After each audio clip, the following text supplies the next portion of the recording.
অভাগা, তুই একদমই অভাগা না। তুই আমার জন্য অনেক কিছু করেছিস, আর আমি তো শুধু কিছু দিনের জন্য করছি। তোর চিকিৎসার জন্য টাকাটা জোগাড় হয়ে গেলে তুই সুস্থ হয়ে যাবি, তারপর আমি আবার পড়াশোনা করবো। তুই চিন্তা করিস না দাদা, তুই এখন নিজের যত্ন নে, খাবারটা খেয়ে নে তাড়াতাড়ি, তাহলে তোর শরীরটা আরো খারাপ হবে। ঠিক আছে, যদি ভগবান মুখ তুলে তাকায় তাহলে আবার আমরা আগের মতো খুশি থাকবো। এত কথা বলতে হবে না, তুই আগে খাবারটা খা, নাহলে তোর শরীরটা আরো খারাপ হয়ে যাবে। ঠিক আছে চল। আহারে কি কষ্ট এদের জীবন, ছেলেটার এই মারণ রোগ, আর মেয়েটা এত কষ্ট করে তার জন্য। আর আমি শপিং, ক্লাব, পাব এসবে কত টাকা উড়াই, কত টাকা ফুর্তি করি, আর এরা একবেলা খাওয়ার জন্য এতটা কষ্ট করে। না না, আমি বরঞ্চ একটা কাজ করি। এই টাকাটাও তো আমি শপিং করার জন্যই নিয়ে যাচ্ছিলাম, যদিও টাকাটা পড়েও গেছিলো, মেয়েটাই ফেরত দিয়েছিল।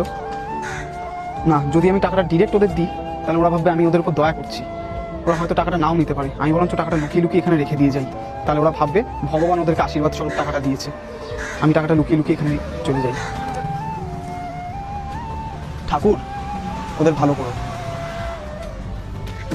ওঠ, 1 মিনিট দাঁড়া তো।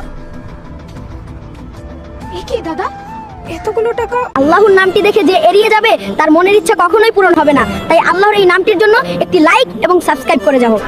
এই চুড়িটা তো মনে হয় দাদা বাবুর ওখানেই পড়ে গেছিল, তার মানে কি উনি এতগুলো টাকা দিয়ে গেলেন?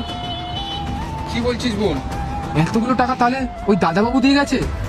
ওই দাদাবাবুকে তাহলে ভগবানই পাঠিয়েছিল, ভগবান স্বরূপ ওই দাদাবাবু আমাদের সাহায্য করার জন্য এই এতগুলো টাকা দিয়ে গেছে।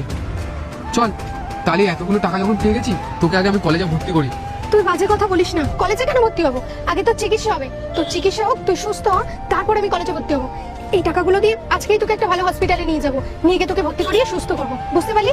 আর কোনো কথা শুনতে চাইছি না, চল ভেতরে চল, পোশাক বদলে নে, তারপরে আমরা বেরাবো, হসপিটালে যেতে হবে। আয় ভেতরে আয়।